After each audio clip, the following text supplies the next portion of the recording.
अपने हाथों को उठाओ। Thank you Jesus. खुदावंद आज तेरा वचन इनकी ज़िंदगी में 100 गुना फलों को लेके आए।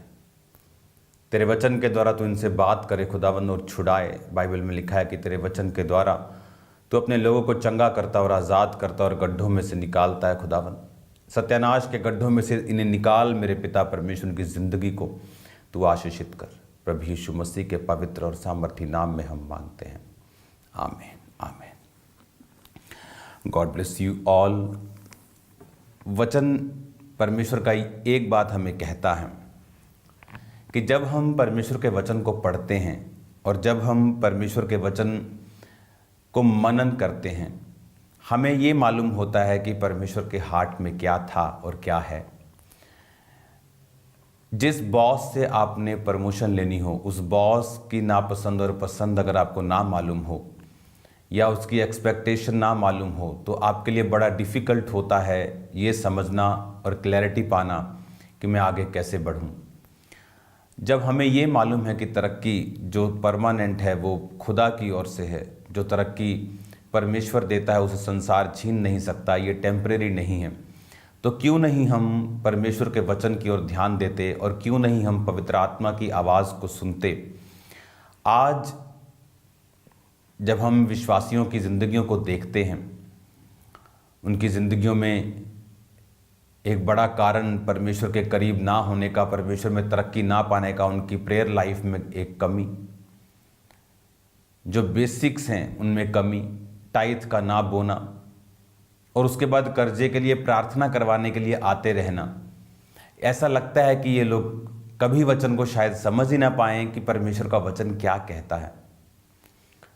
परमेश्वर के वचन में लिखा है कि मैं तुझे कर्जा देने वाला बनाऊंगा। परमेश्वर के वचन में लिखा है कि वो तेरी ज़रूरतों को पूरा करेगा।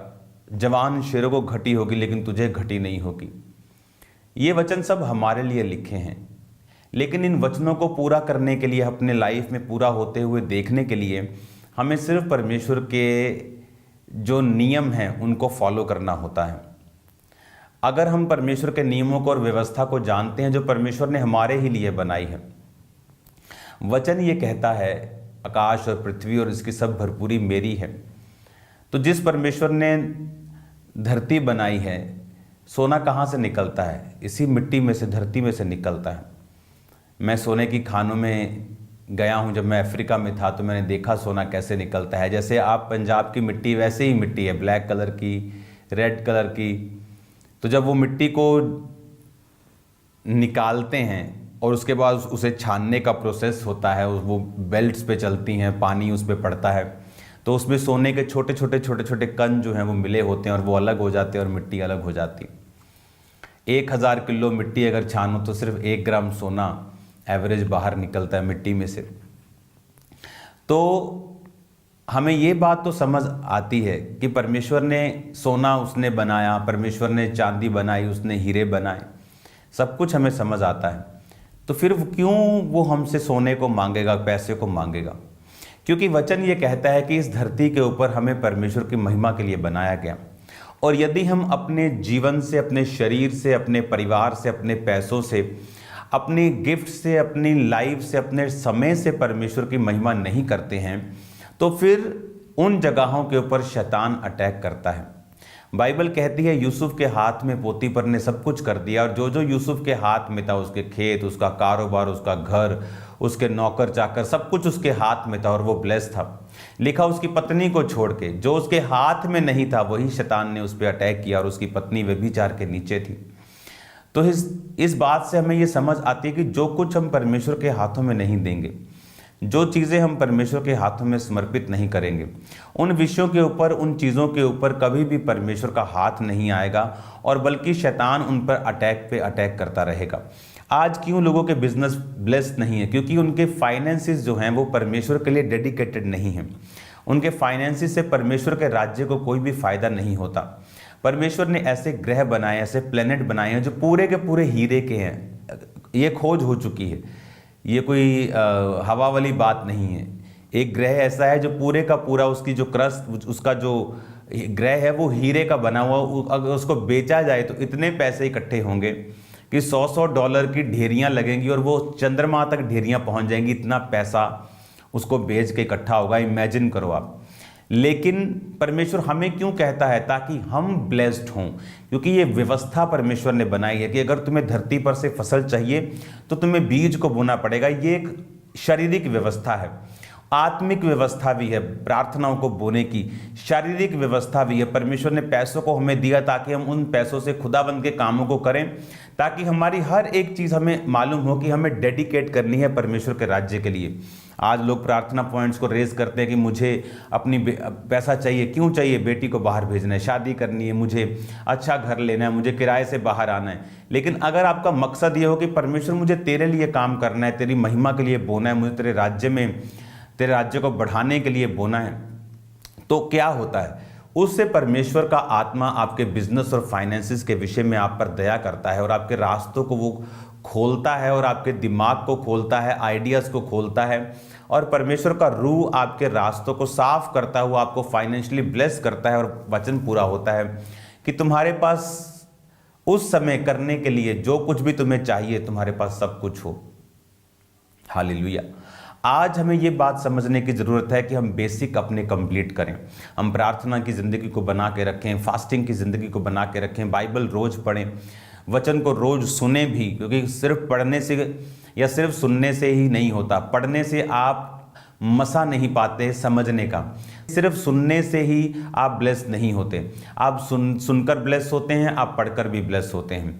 जब आप सुनते हैं, जैसे मैं आपको वचन सुना रहा हूँ, तो परमेश्वर ने मुझे भेद दिए हैं, क्योंकि मैं प्रभु के साथ चला हूँ, उसके साथ समय व्यतीत करता हूँ, मैंने बाइबल को पढ़ा है, तो वो मसा आपके ऊपर भी ट्रांसफ़र हो रहा है। जब आप बाइबल पढ़ेंगे, आपको भी परमेश्वर इसी तरह के भेद धीरे धीरे आपकी लाइफ के ऊपर खोलना शुरू कर देगा। हालेलुया। मैंने अपनी वाइफ को बोला एक दिन, मैंने कहा तुझे रोज़ प्रोग्राम करना चाहिए।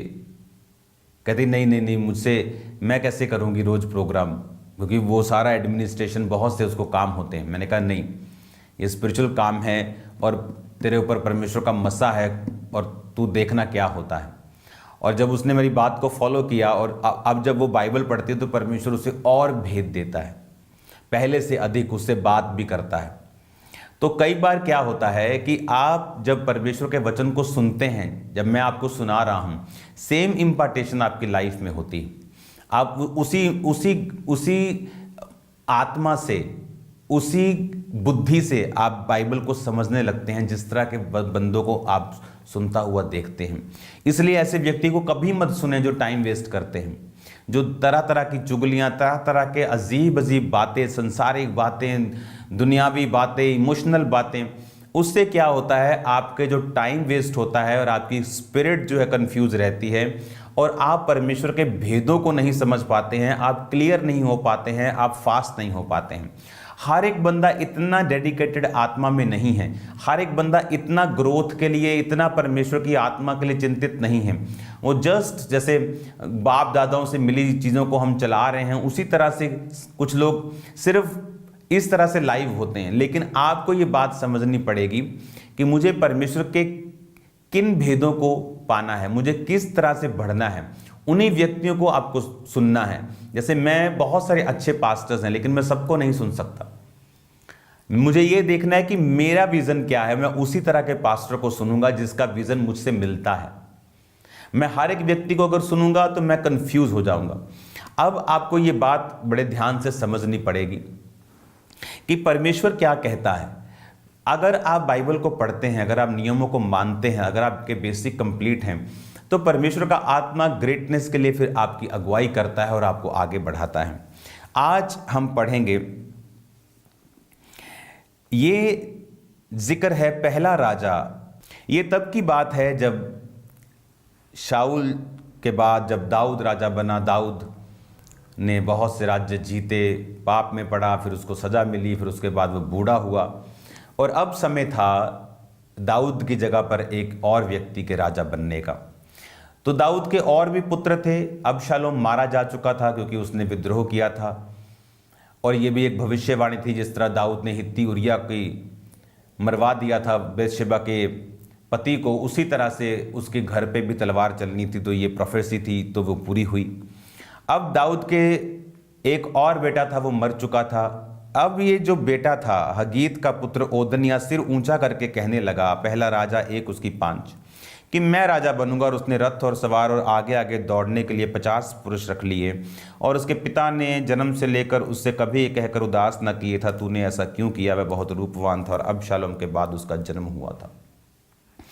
अब जब हम आज इस टीचिंग को लेंगे तो टीचिंग का मतलब है हम एक एक लाइन को, उसके जैसे जूस को निकालते हैं ना, एक एक लाइन के जूस को हम निकालेंगे, उसे समझेंगे, उसे पढ़ेंगे, उसे बुद्धि के साथ। अब यहाँ पर क्या लिखा है कि जब आप 1 से 4 आयत पढ़ेंगे आपको मालूम होगा वो बूढ़ा था, उसकी सेवा करने के लिए कुंवारी को ढूंढा गया। तो वो आप है ना, उसके बाद जो मेन बात शुरू होती है ओदनिया से कि वो सिर ऊंचा करके कहने लगा। और यहाँ पर लिखा है उसके पिता ने उसको कभी ये कहकर उदास न किया था, तूने ऐसा क्यों किया? दाऊद की लाइफ आशीषित लाइफ थी क्योंकि वो परमेश्वर से जुड़ा हुआ था। शाऊल ने गलती की लेकिन वो गिर गया, दाऊद ने गलती की लेकिन वो गिरा नहीं। रीज़न ये था कि शाऊल ने गलती करके स्वीकार नहीं किया, तौबा नहीं की, पर दाऊद ने तौबा कर ली। असर दोनों की लाइफ पर पाप का हुआ, लेकिन दाऊद की लाइफ पर भी हुआ, लेकिन दाऊद प्रभु के साथ जुड़ा रहा। भजन संहिता 51 जब आप इसके साथ साथ पढ़ेंगे आपको मालूम होगा जब दाऊद ने कहा है प्रभु अपने पवित्र आत्मा को मुझसे कभी अलग मत कर। अब जब वचन ये कहता है कि दाऊद ने उसको कभी उदास नहीं किया था, जब हम बाइबल को पढ़ते हैं हमें ये बात समझ में रखनी है कि बाइबल में किसी भी पाप को या किसी भी घटना को छुपाया नहीं गया है। अगर दाऊद ने व्यभिचार किया तो उसे छुपाया नहीं गया है। इसका मतलब ये नहीं है कि वो लीगल हो चुका है। अगर मोआब जो था वो लूत की अपनी पुत्री से पैदा हुआ, इसका मतलब ये नहीं था कि परमेश्वर उनमें एग्री था। बाइबल कहती प्रभु ने मोआब से नफरत की और कभी उसको अपनी हुजूरी में आने के लिए नहीं बोला कि वो कभी भी उसकी प्रेजेंस में ना आए। मोआब से परमेश्वर इतनी नफरत करता था। तो वचन में हमें ये समझ आती है कि जो मैन ऑफ फेथ थे, जो हीरो थे, उन्होंने क्या किया तो प्रभु उनसे प्रसन्न था। क्या किया कि वो ग्रेटनेस की हाइट तक पहुंचे। दाऊद ग्रेटनेस की हाइट तक पहुंचा। अपनी लाइफ की इतनी लड़ाइयां लड़ने के बाद 60 से 70 लड़ाइयां उसने लड़ी, 66 लड़ाइयां हिस्ट्री कहती है उसने लड़ी और एक भी नहीं हारा। एक देश 2 युद्ध लड़ ले तो 50 साल पीछे हो जाता है। इकोनॉमी में अगर कोई महायुद्ध हो, छोटा मोटा देश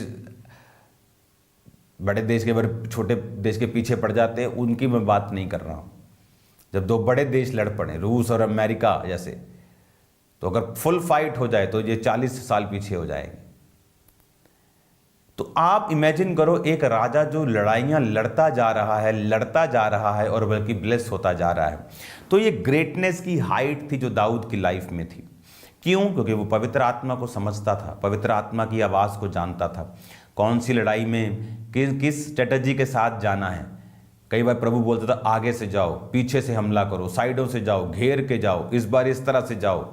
वर्शिपर्स के साथ अलग अलग तरह से प्रभु उससे बात करता था। और यही उसका रीज़न था कि उसने कहा प्रभु अपनी पवित्र आत्मा को मुझसे अलग मत करना, क्योंकि उसे मालूम था कि उसकी लाइफ का सीक्रेट जो है वो पवित्र आत्मा की प्रेजेंस है जो उसकी ज़िंदगी में है। अब यहाँ पर एक कमी दाऊद की नज़र आती है कि उसने कहा कि बचपन से लेकर जवानी तक उसने कभी भी अपने बच्चों को डांटा नहीं था। ये बहुत बड़ी प्रॉब्लम थी दाऊद में। अगर आप दाऊद के घराने को देखेंगे, उसके बच्चों को खासकर, वो व्यवस्थित नहीं थे। व्यवस्थित इसलिए नहीं थे क्योंकि दाऊद ने कभी उनको डांटा नहीं। आप बहुत से परिवारों में देखते हैं जब माता पिताओं के द्वारा बच्चों को करेक्ट नहीं किया जाता। अभी छोटा है, अभी जवान है, अब बच्चा बड़ा हो गया, समझ जाएगा अपने आप।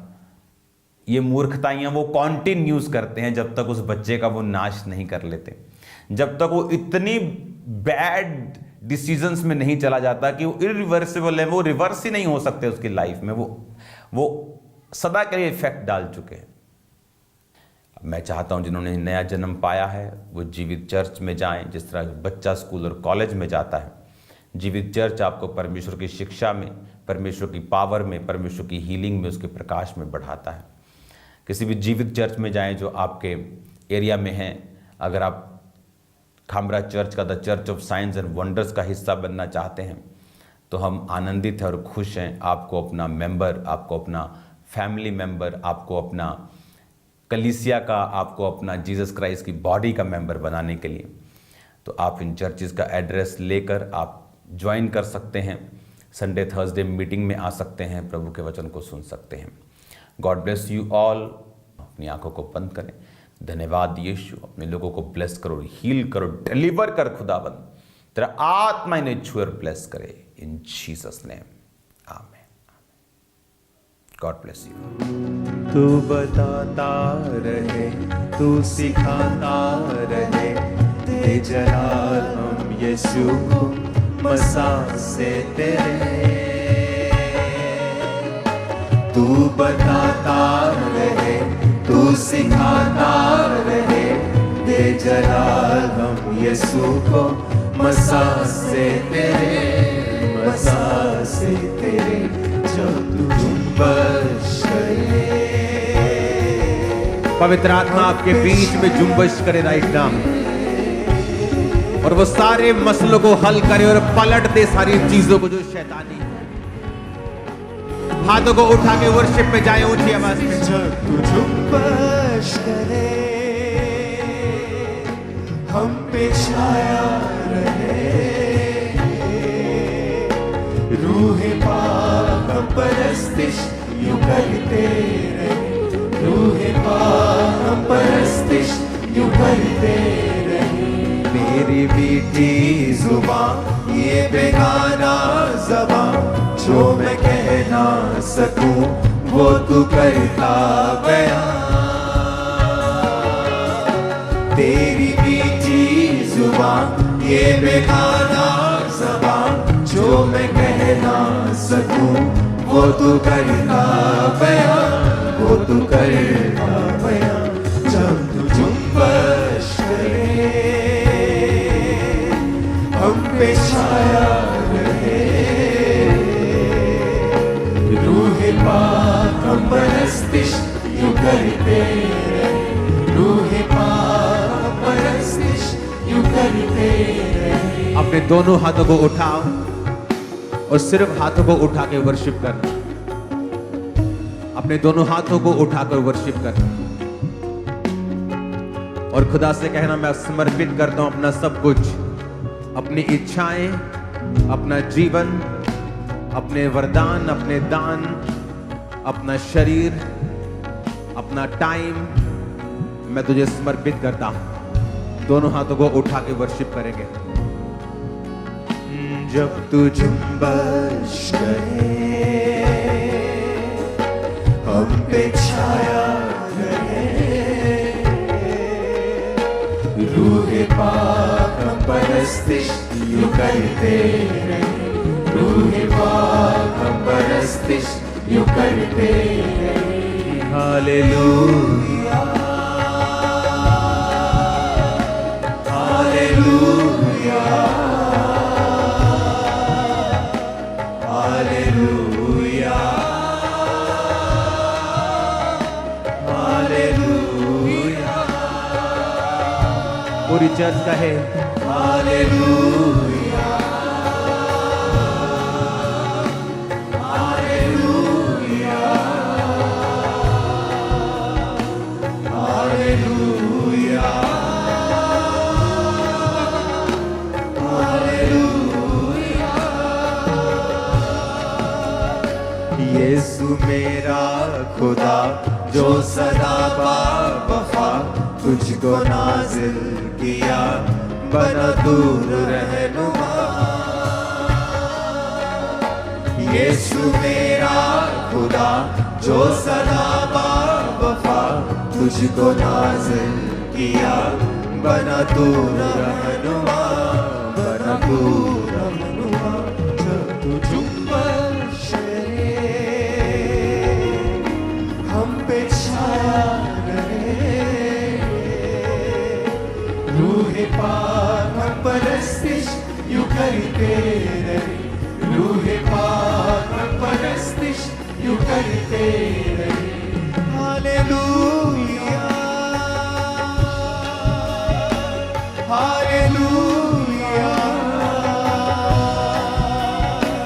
Hallelujah hallelujah hallelujah hallelujah